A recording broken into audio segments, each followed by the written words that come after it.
Okay, welcome to Into the Channel podcast, primarily about women's football. I am your host, Dino de Cespedes, and as always, I am joined by my co-host, Mr. Grant Engel. What is up, man? I'm all right, man. Pretty good day of football. Some men's football, some women's football. I'd say it was a full Saturday. How are things going over there? I heard about that. Yeah, a little. The men got a little busy today. I'll catch up with that later. Yeah. But yeah, big matchup for the U.S. Women's National Team. Excited to get into that one. And a lot of catching up on sleep post Champions League. That was quite the roller coaster. But yeah, I'm excited to look ahead, recap what we saw today. A little bit of a formality, but Mr. Grand Angle, where do you want to get started? Well, before we get to the match, let's first start with a delicious beverage. It is Saturday night, as it were. See, that's why I go to you on this kind of stuff. Cheers. Cheers to you. Cheers to the football, of course.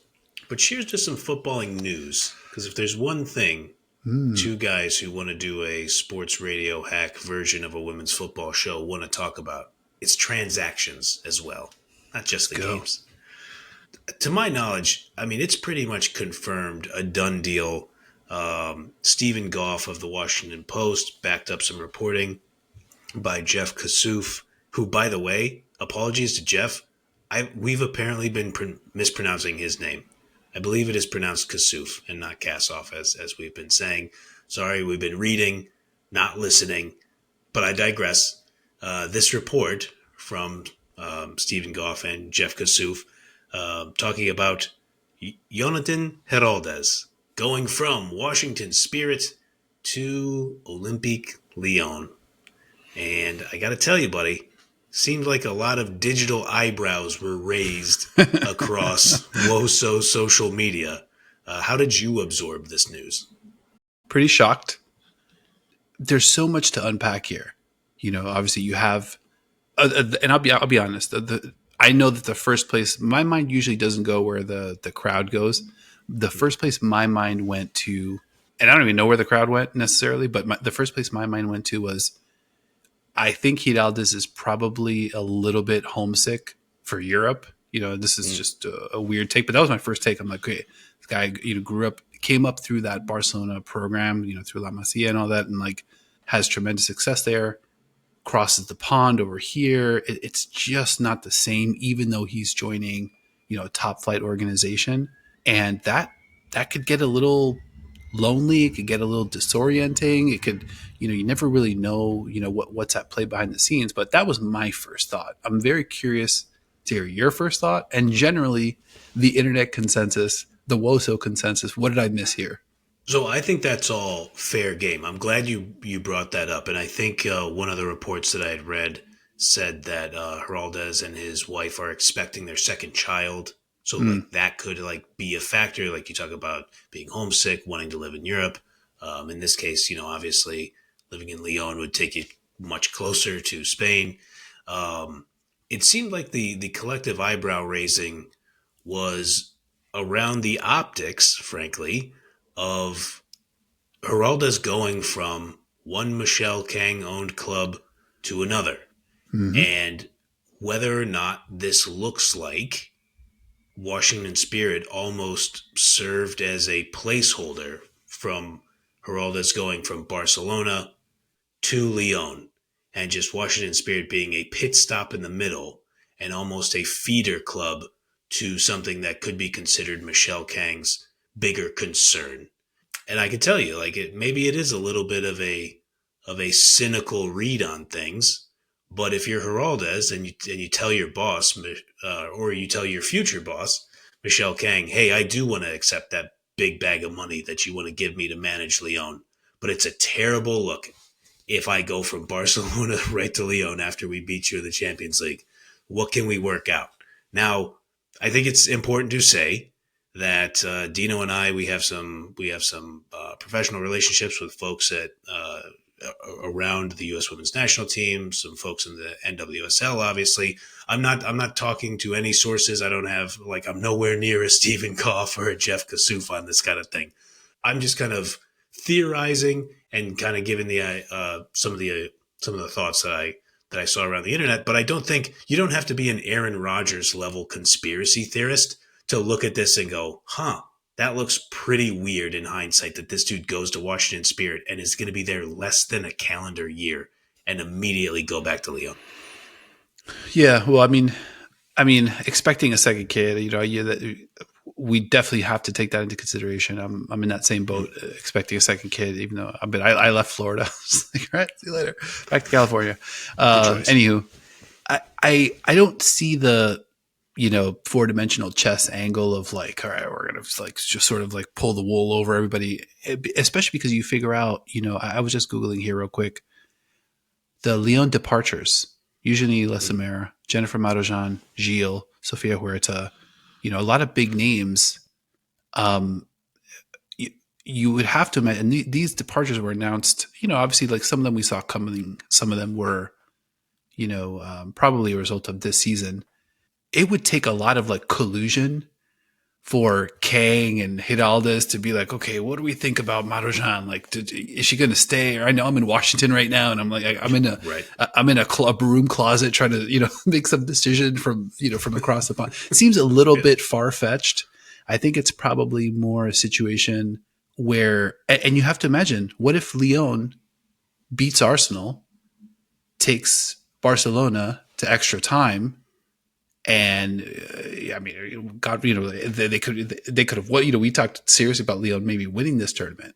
Sure. So I think if that tournament goes differently, Montemurro, like, good chance he's still got his job. I think that utter flame out versus Arsenal in the semifinal probably accelerated things, but it doesn't. I don't see the whole behind the scenes machinations and all the kind of like nefarious whiteboarding that maybe you might be alluding to. Yeah, and I totally recognize that there would be a lot that would go into that. I just think if you were the NWSL as a league and the fans of the league who are such a powerful voice in the league are kind of looking at this, and it was a coup when they got Giráldez. I mean, you and I talked about it. It's like, wow, we're talking, and he hadn't won the Champions League yet, but we had a feeling he was on his way. This dude led the best team in the world, or maybe the second best team in the world at that point, to Orlando Pride, depending on how people looked at it that season. And this guy was going to be a multiple-time Champions League winner and was going to come over to this league in America, this very healthy, legitimate league that people argue is the best league in the world, certainly the most competitive. We could again, we have that conversation: does most competitive mean the best, et cetera, et cetera? But it was a huge win. Especially when people, when you kind of stack up some of the other things of like Naomi Girma heading over to Europe herself. Mm-hmm. And so you kind of look at this on balance and say, okay, well, we're doing things over here in this league that people care so much about. And now for him to slide right over, but also to go to his same boss's other club. I just think if you're other team owners in the league, they'll probably be very curious about this. And, I think any pals of the show know I'm certainly wary of the billionaire class and the ruling class in general. There's a part of me that thinks they probably don't care. They say, do whatever you want, just like we do whatever we want. But I would think some of them might feel some type of way of, don't mess with the legitimacy of our league. And I'm gonna say something here, and I don't mean to be like inflammatory. The MLS on the men's side of football is the retirement league. It's a rec league for formerly great footballers, but in most cases. And you don't want the NWSL to turn into the feeder league to great European football. So because the NWSL is great and has elite players in it right now, a couple of whom play for Washington Spirit. So I just think the look is really uncomfortable for a couple of different sides here. There's definitely a case to be made against having a playing field that isn't level. So you could imagine, okay, now if you're Michelle Kang, you could, you've got London City too, you've got OL, you have Washington. You could just sort of, you zoom out, you could sort of be like, okay, now here's a multi-year plan to kind of move players from team to team and kind of have these, and it's a very unfair competitive advantage for Michelle King or basically those organizations just to be able to draw from the other organizations and just have kind of organizations down the line and just basically have your own minor league system to be able to Yep. draw from that other teams can't.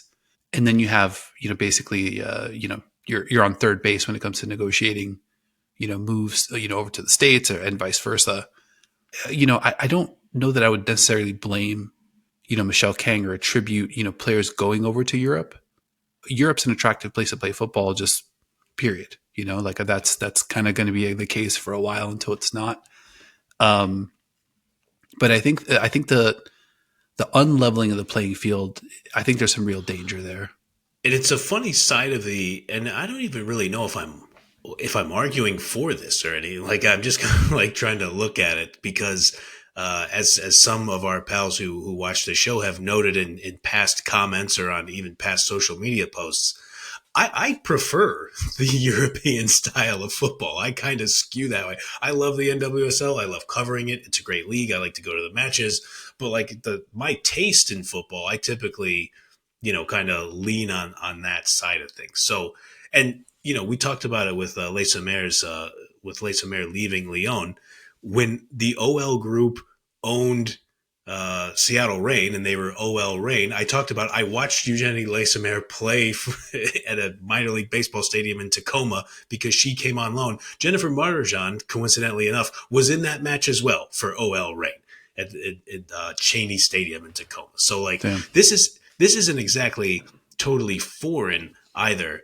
I just think, and we haven't even mentioned Adrian Gonzalez's name yet. He's going to step in as the manager. I think the reporting from Stephen Goff was that he's already signed a multi-year deal to be the manager. There was also an interesting piece of that report. Let me just make sure I have it here from that Washington Post article where Stephen Goff wrote, quote, "In anticipation of Giráldez returning to Europe in the foreseeable future, the Spirit last offseason turned down requests by multiple NWSL teams to interview Gonzalez for their head coaching jobs, a person familiar with the matter said. Before Wow. joining Washington, Gonzalez coached Español Femení in his native Spain." So I think that is a little bit of extra context where Hmm. maybe some of the conspiracy theories kind of start, that's how they gain a little bit of momentum. But I think you could very much be onto something. And I know us living in America, we're not satisfied with a lot of the conditions, we'll call them, happening in our country right now. And if you're a guy who moves over here with your family and you kind of see what happens, let's say, I'll put a date on it, somewhere around like November of last year, that you might be like, hey, France isn't so bad compared to a lot of this stuff. Yep. Yeah, and I could definitely see that. That Gonzalez nugget is interesting because that definitely smells a little bit of collusion. Even if you just take off the table, okay, let's assume that they weren't trying to lock down Gonzalez for the Spirit side. But even then, they're like, okay, well, yeah, hang out. The OL job, we don't know. London City, we don't know. There's going to be some promotion there now up to the WSL. Who knows what else is on the roadmap over at Michelle King headquarters.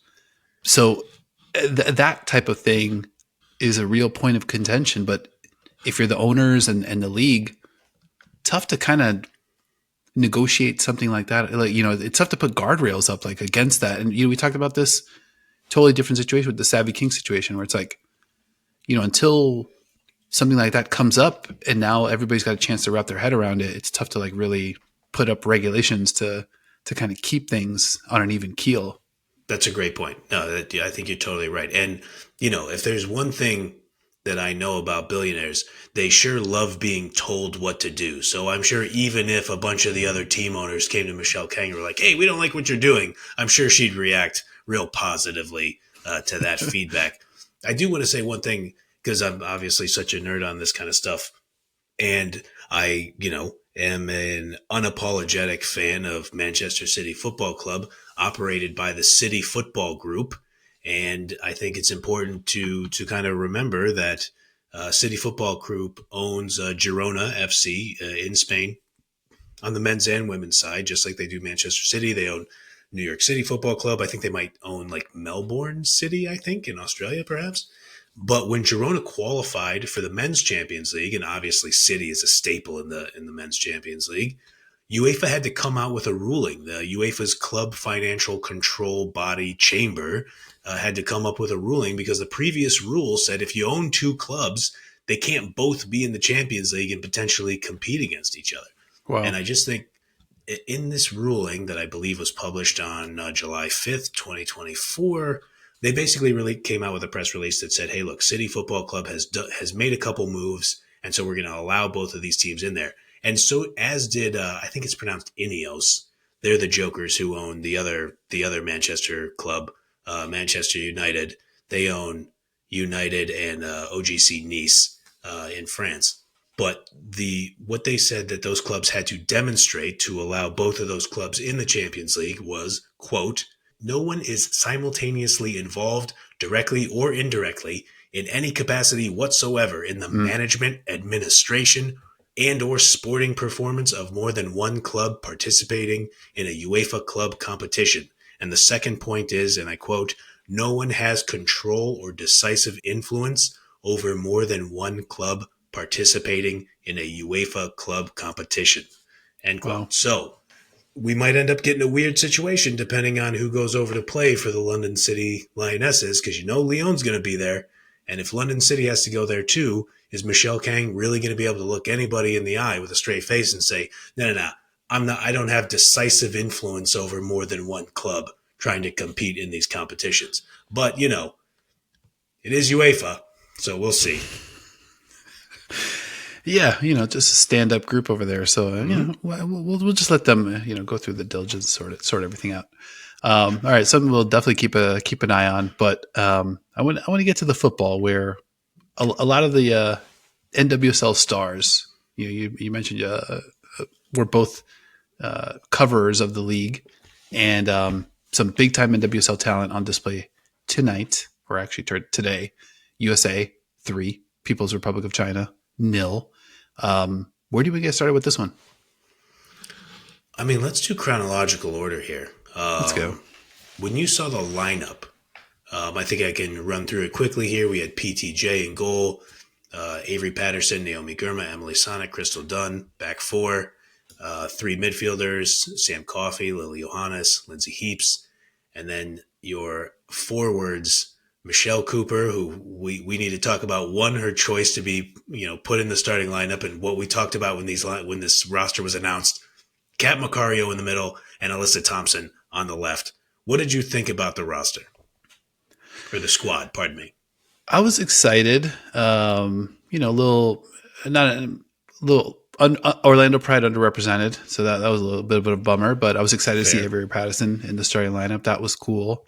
That midfield, very very muscly, real muscly midfield there. That was going to pose a problem for China. Although China was up for it physically, they were happy to kind of mix it up, and just turn it into they're like, hey, you're not going to overwhelm us with your athleticism. They held tough for sure. And then the front three, I thought a really nice balance, like Cooper on one side, Alyssa Thompson on the other, Macario. I like the Alyssa Thompson-Macario pairing because they like to occupy different spaces, move around. They definitely keep defenses on their heels. So I think going into it, I was excited. Not a bunch of differences between, I think, the 11 that we looked at. I probably had like 6 or 7 of the 11. I think between the two of us, we came really close to kind of nailing all of them. I think so. I mean, Sana and Dunn surprised me, obviously. I don't think either of us had either of them in our 11s when we gave our predictions. But that's a lot of genius on the field at once. That's a lot of experience on the field at once in that back four. The thing that made me laugh about Michelle Cooper is that we both talked about when the roster came out and we both made our 11s. I immediately, as I was doing it on first blush, was just like, Michelle Cooper, right wing. Can't wait to see her out there again. And I was like, well, she's been hurt. She's probably not going to play her. And she got that 30 minutes in the last NWSL match before this break. And so when I saw her in the 11, I was just like, I knew it. I should have put her in my my 11. But I was definitely excited to see her. And to your point, I mean, we might as well talk about what happened in the first half. Michelle Cooper and Alyssa Thompson and Kat Macario, obviously, along with a young midfielder. I thought that those four looked awfully good in this match. I'm with you on three of them. I think I'm still, and it's weird to look at a player that had a goal and an assist in one half and be like, it still be wanting. But at the Kat Macario minutes at the 9 in the first half, I think was more prominent. We saw the issues with it a little bit more prominently. There's a couple offside situations. There was a couple spots where, she received a really good pass from that teenager that you mentioned, Lily Johannes, and then just put a very tepid, just lobbed a softball over at the keeper. And I just feel like, we've seen Macario play so well. It has nothing to do with Macario as a player, because I think Emma Hayes in the press conference, either yesterday or the day before yesterday, talking about Lola Bonta, it's like, hey, this is a player with like tremendous experience. And she said something along the lines of, but she doesn't know how we play. She's got to learn how we play, and it's like, that's a real thing. And I think, you think about Macario, you see her shine at Chelsea at the 10, she's got, Aggie up there. She's got Myra Ramirez up there. She's got crazy talent on the wings. I mean, same as here, but it's just a completely different role. Right. And I think that fit is still, on a day like today, no problem. In a big time knockout tournament, you start to fast forward a little bit. I'm not sure how that fit would work. Luckily, on this day, I thought Heaps was great. I thought Alyssa Thompson was great. Cooper, very dynamic on the right. That right hand side, Patterson, Johannes, Cooper. Goodness gracious, destroying. Yeah. Oh my gosh.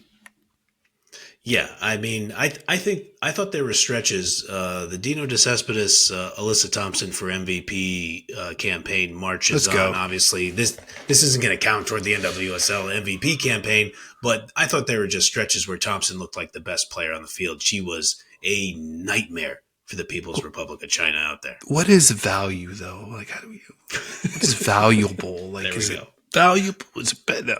Sorry. I mean, there could be some carryover. Like, this is a vibes league ultimately. It's not nothing. Can we say that? Yeah. No, I mean, she was just giving them the business out there. I mean, Thompson looked absolutely great. And yeah, like you mentioned, there is something to when you have Cooper and Thompson. There were just so many instances where Thompson was just using her speed and her skill to just keep China off balance. And then obviously what time it is with Cooper's physicality. But I just thought Cooper had multiple spots too where she would just run onto the ball and just one touch pass into the middle of the danger area. And her passes were super on point. Obviously she ended up with the assist to Heaps later on. But they looked sharp. And like you said, like China knew that they had to play physical. Like that was going to be a key point for them to even keep it competitive. And I thought they went down 2-0 like in relatively short order, like within 35 minutes. But I thought China was clearly out there to not just park the bus and have USA pelt their keeper with shots. Like they wanted to try to get out and run a little bit. Was it successful? No. But were they greatly overmatched in talent? Yes. So I think USA had to make good passes to break open their defense, and they were able to do that in spots. I thought this was probably the US's best passing. I'd be interested to look at the stats, but I thought this was their best passing performance, especially on those intermediate passes, like over the top or just kind of like diagonal across the field. I thought they were really, really sharp and really patient.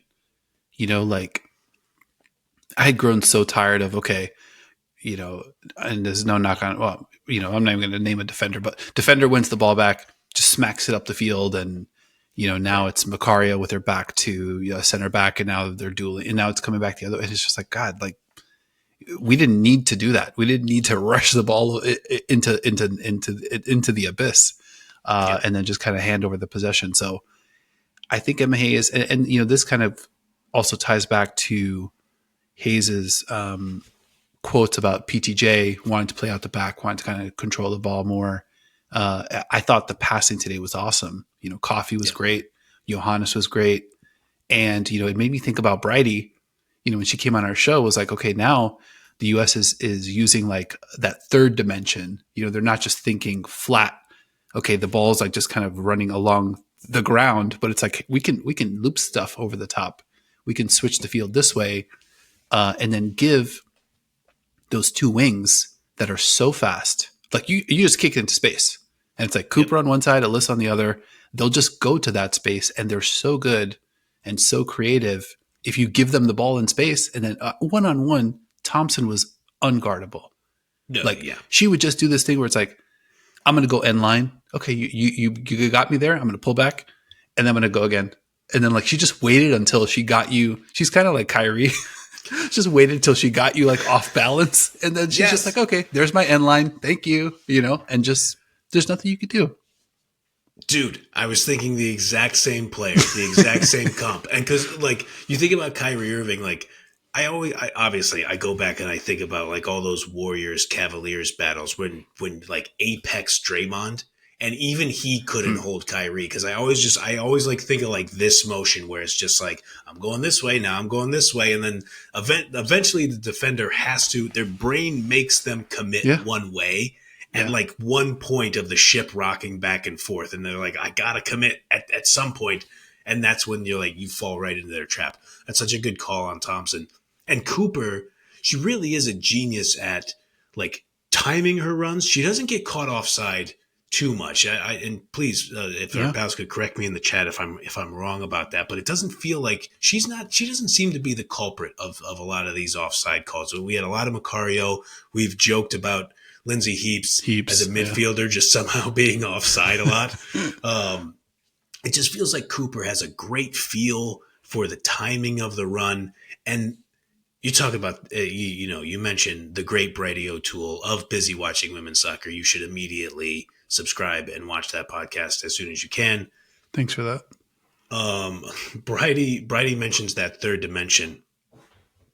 The best third dimension passer of going over the top on the team, it feels like already is Lily Johannes, because she's looking for that. And she has the skill to just turn and fire it accurately. And she was making Michelle Cooper again. And I think she's a smart runner and willing to get out into that space, but she was like passing her way open. Like her passes were making Cooper look even more open than she already was. And that's just going to be a nightmare for defenses. I mean, that's the benefit of having that speed on the wings.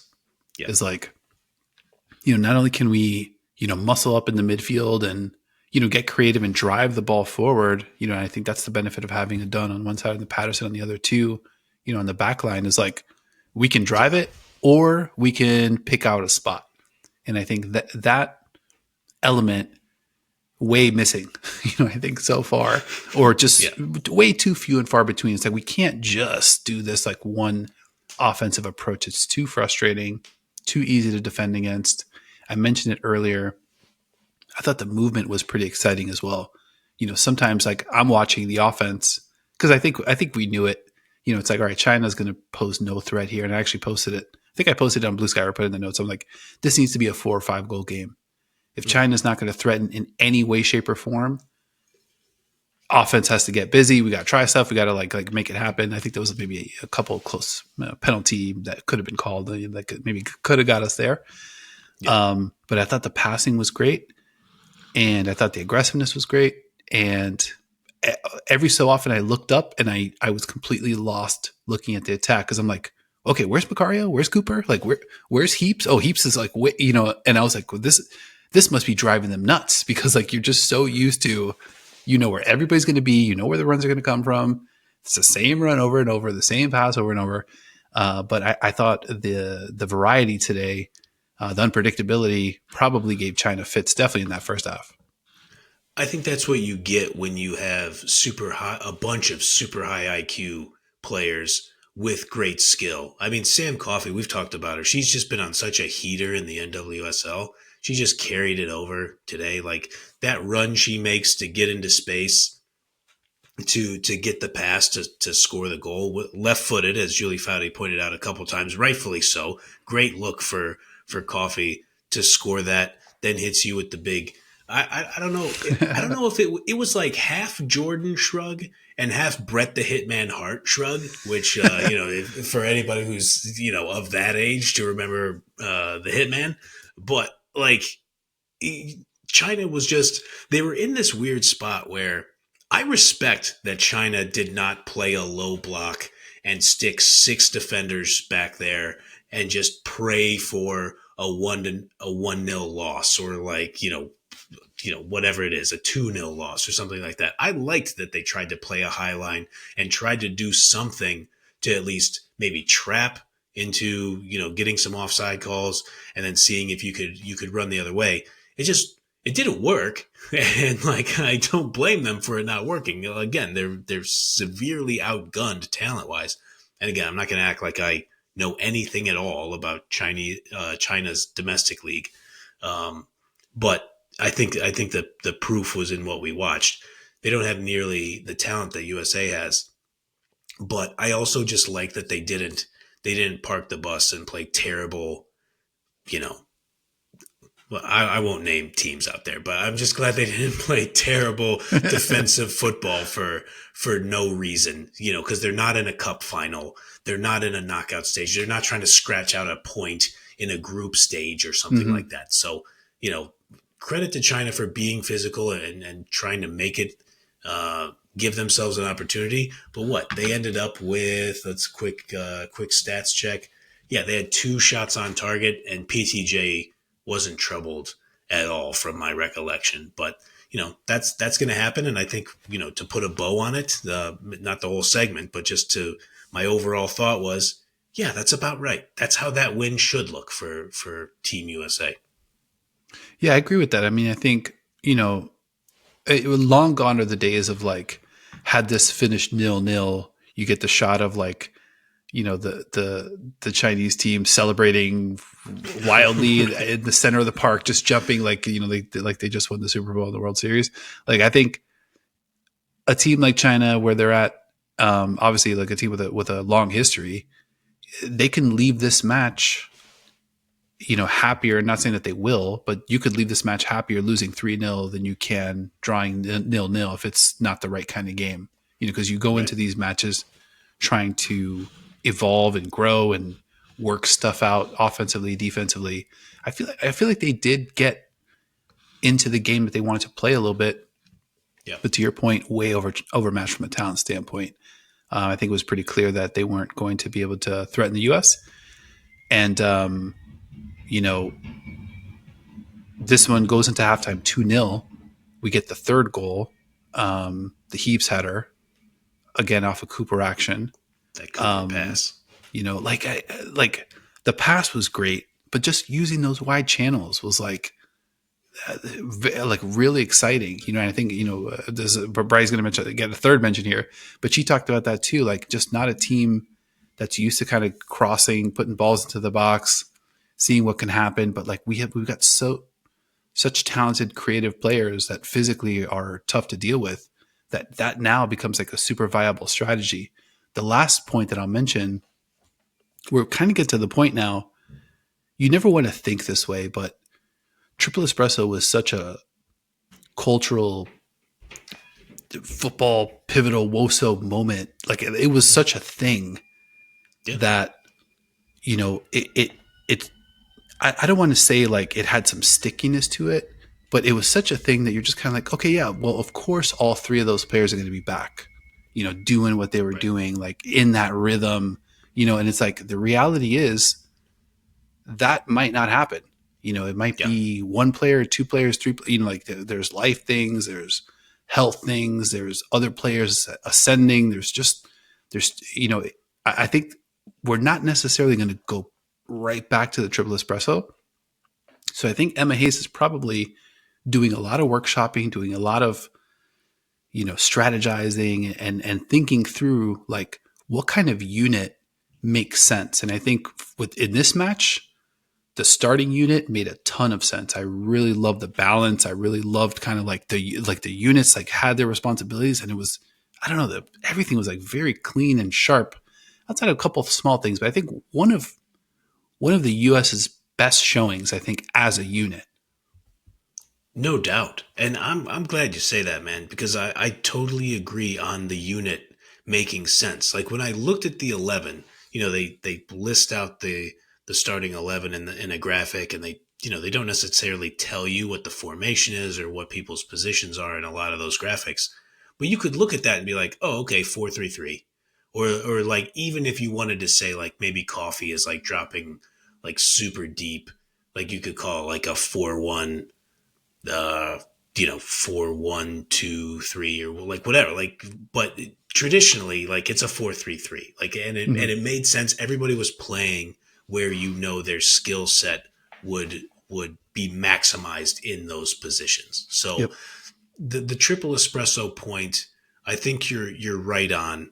I do have full belief that Wilson and Rodman, if healthy and available, and I know you feel the same way. They're playing in the World Cup, duh, of course. Mm-hmm. Swanson's going to be an interesting case with the ascension of Alyssa Thompson. Like you're gonna have to go out there and earn the spot. Now, would I be in the business of betting against um, Mallory Swanson? I would not. But it's gonna be interesting, and it's a good problem for Emma Hayes to have. And I would venture to say, not even really a problem, because I think Emma Hayes has the credibility with these players to say, hey, look, we're gonna cycle in, depending, matchup dependent. We're gonna make sure we get a squad out there. Here's the plan. I hope you guys trust me, and I'm sure they will. Yeah, I think US. I mean, this group is probably getting to a point because it's interesting because this isn't necessarily the best roster that Emma Hayes put together, talent Mm-hmm. for talent, top to bottom. But I think the way they looked in spots, we've seen this team look flat against relatively similar competitions or like top 20-ish competition. Sure. So I think there is something to, a good problem to have, but also the pieces have to fit.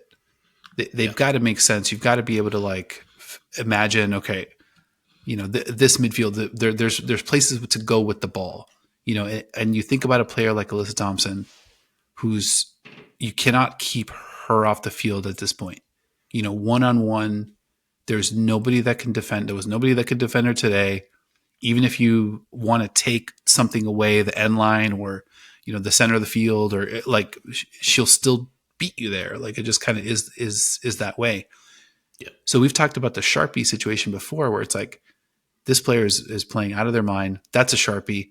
It does change who else you could put around them, right? You That's can't true. necessarily just be like, all right, who is our best 9? Who's our best right winger? Who's our best 10 and 8? Like you have to sort of think through how these pieces fit.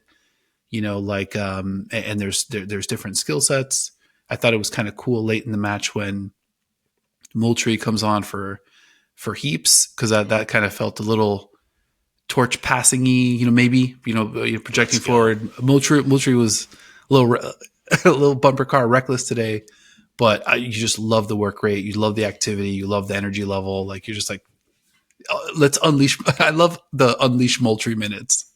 Yes. No, I totally agree. And we've talked about her form in the NWSL.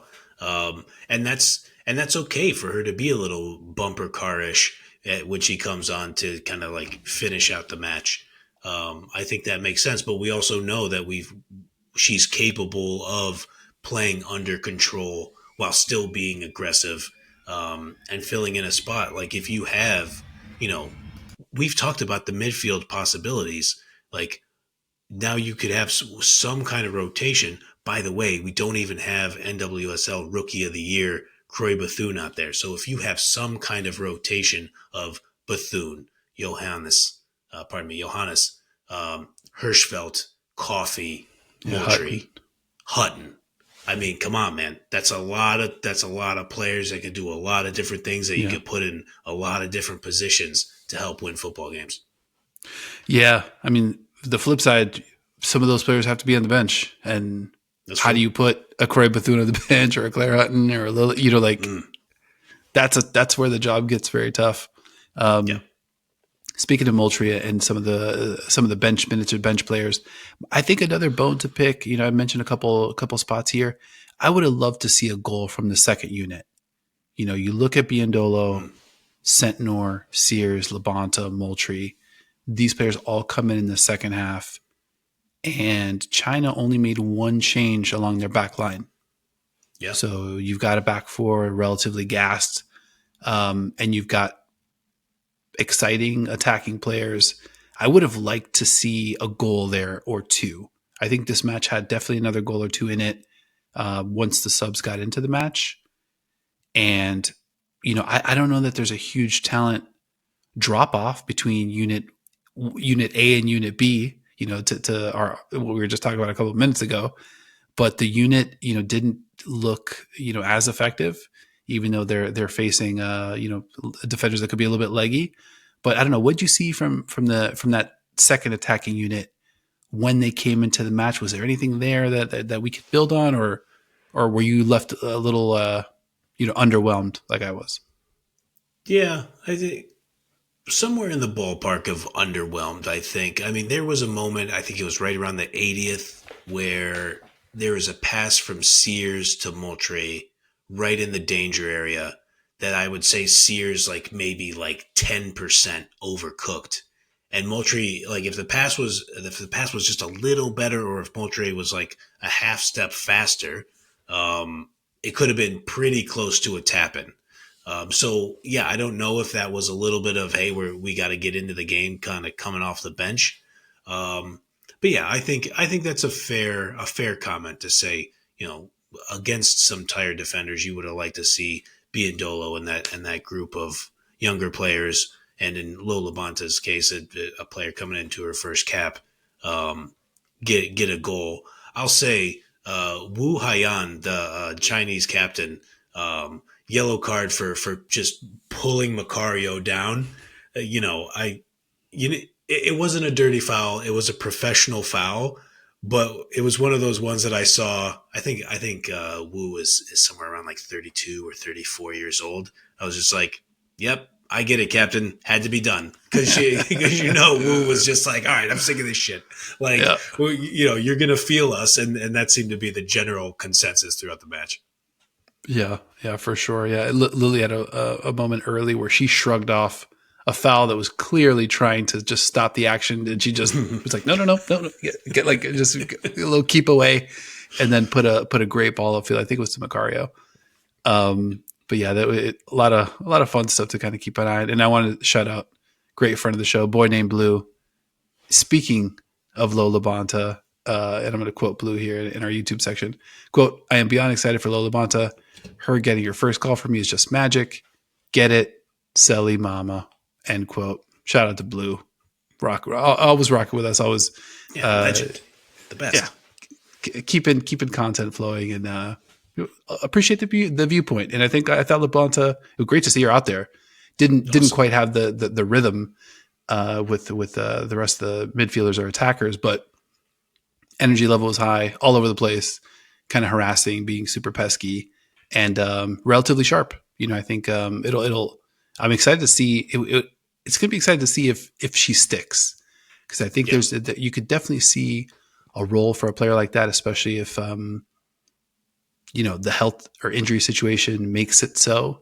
Some of those sure. players maybe are available or aren't available, because I think definitely there could be a role for a veteran like that, and you could see on the pitch was effective for sure.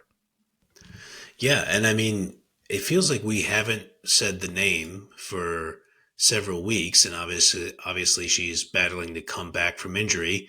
But Rose Lavelle is not on this team, and so you think about now. Obviously, you cannot replicate Rose Lavelle's experience for the national team. I know I've said it on this show before for our pals who are consistent watchers. Um, Lavelle had several periods in the 2019 World Cup where she looked like the best player on the pitch, and she was crucial to that championship. Um, so you can't replace that. But if she's still fighting to come back from that injury, you're going to need some midfield backup. And I did think it was funny. There were a couple moments like shortly after Labonte came on where she was doing the midfielder move of like pointing, like, okay, pass over there, pass over there. But the players weren't passing in those directions. And I don't think it's because they were ignoring Labonte, but it goes back to your original statement that Emma Hayes had mentioned of like, she can't know how we play yet, right? I think it was, I think you said Hayes said like she doesn't know how we play, but my read of that is how could she? Because she hasn't played with him yet, so she still kind of has to figure that piece out.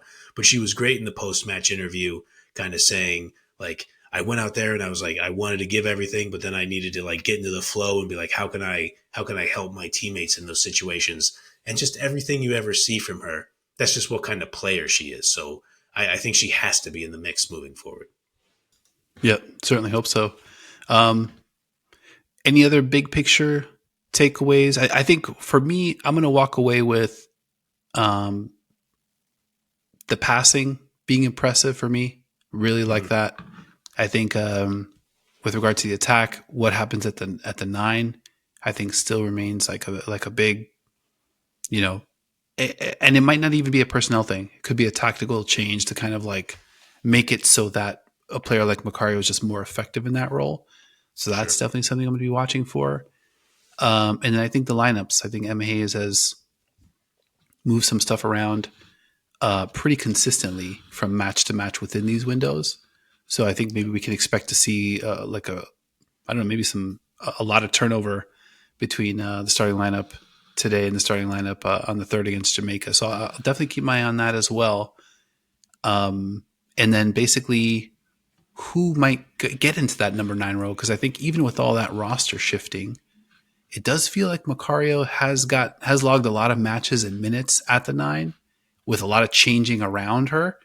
I'll be interested to see if that continues, if Macario's back at the 9, or if we get like another line change hockey style, and we see kind of like a whole new approach. Maybe that second unit becomes the first unit. That's kind of like my main things I'm going to take away from this one heading into Tuesday. I'm betting on something pretty close to a line change. Seems like that's Hayes's MO at this point. Mm-hmm. I mean, I would be shocked if we don't get a Tara McKeown start, a Claire Hutton start in the next Yep. match.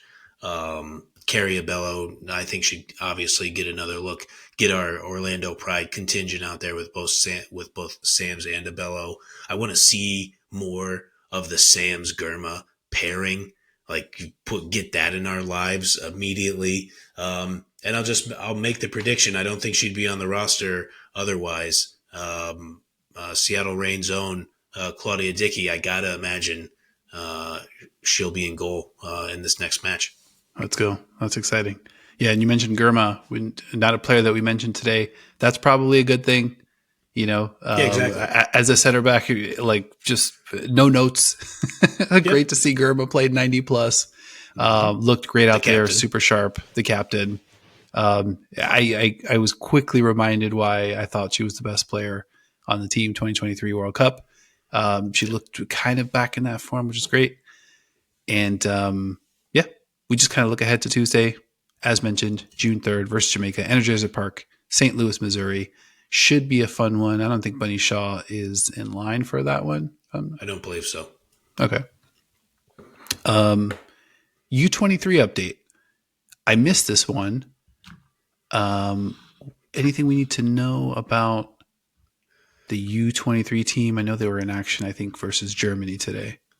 That is right. And I think it was, I want to say it was Friday. It was either, yeah, I think it was Friday that they played Germany. Shadow executive producer of this show wanted to watch the recorded version because obviously I think it happened during our workday.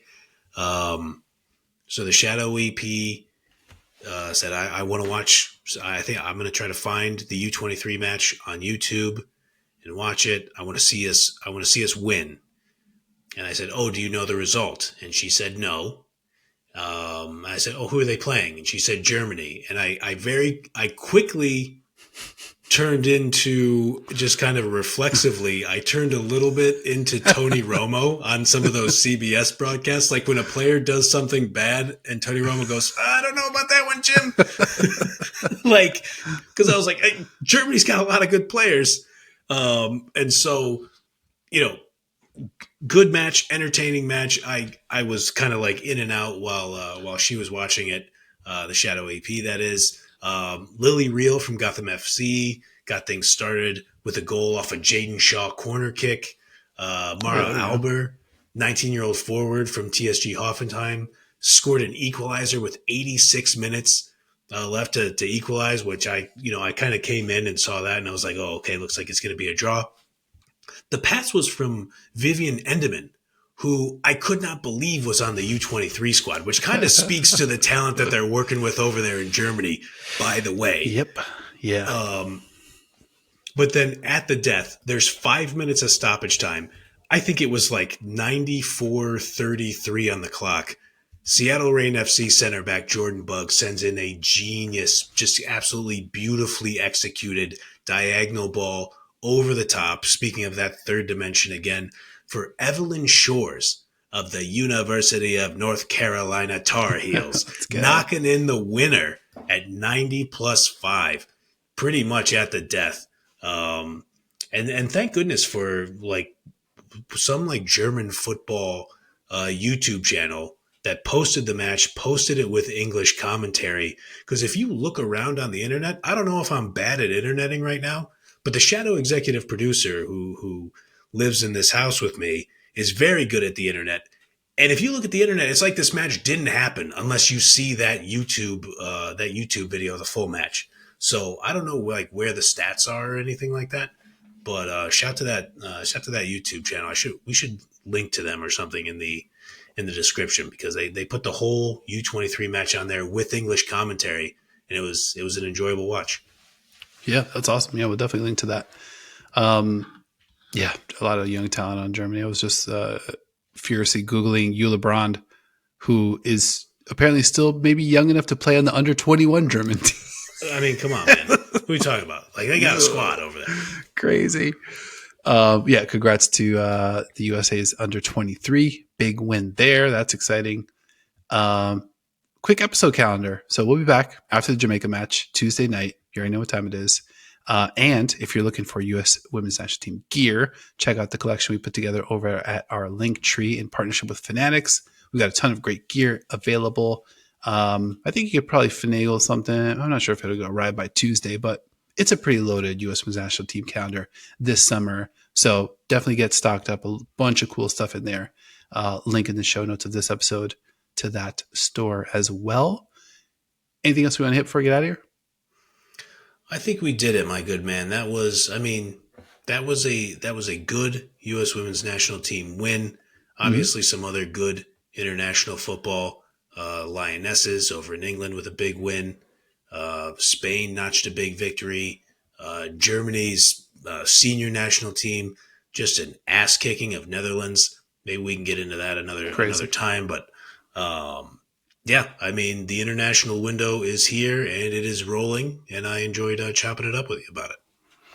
Absolutely, yeah. As Nations League continues to kind of rumble down the hill, I think we'll definitely circle back to that. It does feel like Spain and England maybe on a collision course this summer. You know, we obviously get Arsenal and Barcelona in the Champions League final. Yeah, those two. A lot of those players have been circling each other. You know, kind of side eyeing each other. And I think I don't know, maybe a big time pay-per-view steel cage matchup this summer between those two sides would be pretty awesome in the Euros. The Euros, I think the usual suspects are going to show up locked and loaded for the Euros. Spain, England, Germany, France, Norway. Let's go. Always our pals in Norway. So, yeah, I think we should be looking forward to a great Euros. I just sneak in here. Lauren Hemp looked absolutely fantastic for the Lionesses. Nice. If she was healthy in the Champions League, I think it might have been a different story. Topic for another day. I mean, the Champions League it'll roll right back around relatively soon here. Till then, the Cup stays in North London, and That's you guys right. can come visit, take a quick look at it. I'm sure it's in a nice glass case, and maybe draw some inspiration from that. This has been another episode of Into the Channel. Thank you for hanging out. If you enjoyed the show or love football as much as your boys do, make sure you're kicking it with us each and every single week, sometimes twice a week. Like if you liked, subscribe, follow YouTube, Spotify, Apple Podcasts, wherever you like to watch or listen. That's listen with your ears. Leave us a review over your favorite podcast app. We want to hear from you. We love hearing from you. Links to all of our socials, except one in the show notes of this episode. And a big thank you to my co-host as well, Mr. Grand Angle, for, I don't know, man. US Women's that I just love that we're able to bounce around. It doesn't matter the kind of football, club, country, domestic, international. Like whenever there's football and I need somebody to talk to about it, I need some illuminating notes and takes and ideas, stuff to chew on. You're my guy. You're always there. And I appreciate you. I appreciate you for that, for sure. Likewise, buddy. I wouldn't chop it up with anybody else about this. And, we got a match coming up on Tuesday. Should be interesting. Thank you, everybody, for dropping the illuminating comments on our last couple videos. You guys were super awesome about the Chris Sharples interview. Chris, that's our guy. He absolutely delivered on that Champions League review, where he was there for the sights and the sounds and the voice of the final. In the gantry. So, yeah. In the gantry, what may or may not have been a gantry. Tune in to find out if you haven't already watched that episode. But again, thank you guys for checking out the show. We appreciate you, and we will see you all next time.